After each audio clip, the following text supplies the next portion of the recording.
Hey guys, welcome back to channel. അപ്പോൾ നമ്മൾ രാവിലെ എണീച്ച് നമ്മൾ പുഷ്പ മൂവി കാണാൻ പോവുകയാണ് ഗൈസ്. അപ്പോൾ നമ്മൾ രാവിലെ എണീച്ച് നമ്മൾ നേരെ തിയേറ്ററിലേക്ക് എത്തി. സോ അവിടെ ഓൾറെഡി തന്നെ രാവിലെ 4 മണിയുടെ ഫാൻ ഷോ നടപ്പുണ്ടായിരുന്നു. സോ നമ്മുടെ ഷോയുടെ സമയമാവുന്നതേ ഉള്ളായിരുന്നു. സോ അപ്പോൾ അങ്ങനെ ഒരു 10-15 മിനിറ്റ് വെയിറ്റിംഗ് ശേഷം നമ്മുടെ ഷോയുടെ സമയമായിട്ടുണ്ടായിരുന്നു. സോ അങ്ങനെ നമ്മൾ കയറി വിസിലൊക്കെ അടിച്ച് തകർത്ത് നമ്മുടെ അല്ലൂർസിൻ്റെ ഇൻട്രോ ഒക്കെ കണ്ട് സോ അങ്ങനെ പടം നമ്മൾ എങ്ങനെയൊക്കെയോ കണ്ട് തീർത്തു. നമ്മൾ പുഷ്പ മൂവി കണ്ടിട്ട് നമ്മൾ വന്നതേ ഉള്ളൂ. സോ പടം എങ്ങനെയുണ്ടെന്ന് ചോദിച്ചു കഴിഞ്ഞാൽ പുഷ്പ 1ൻ്റെ അത്രയൊന്നും പ്രതീക്ഷ നിങ്ങളാരും പോകുന്നു വേണ്ട. പുഷ്പ 1ൽ തന്നെ സംഭവങ്ങളൊക്കെ വേണമെന്നുണ്ടെങ്കിൽ നിർത്തിയാൽ മതിയായിരുന്നു.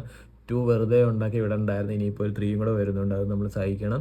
ഫൈറ്റ് സീക്വൻസ് ഒക്കെ ഭയങ്കര കോമഡിയാണ്. പിന്നെ അതുപോലെ ഡാൻസ്, പാട്ട്, അയ്യോ എൻ്റെ പൊന്നോടോവേ.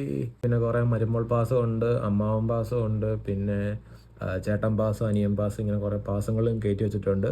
ഫോട്ടോ മുഖ്യമന്ത്രിയോടെ വേണമെന്ന് പറഞ്ഞ പെണ്ണുമ്പുള്ള വാശി പിടിക്കുന്നുണ്ട്. സോ അതിന് വേണ്ടിയിട്ട് അത് എടുക്കാൻ പറ്റാഞ്ഞതുകൊണ്ട് നമ്മുടെ പുഷ്പ മന്ത്രിയെ തന്നെ അങ്ങ് മാറ്റിക്കളഞ്ഞടേ. അങ്ങനെ കുറേ ക്രിഞ്ച് സാധനങ്ങളൊക്കെ ഉണ്ട്. സോ അതൊക്കെ കാണാൻ നിങ്ങൾക്ക് താല്പര്യം ഉണ്ടെന്നുണ്ടെങ്കിൽ നിങ്ങൾക്ക് പോയി പുഷ്പ കാണാം.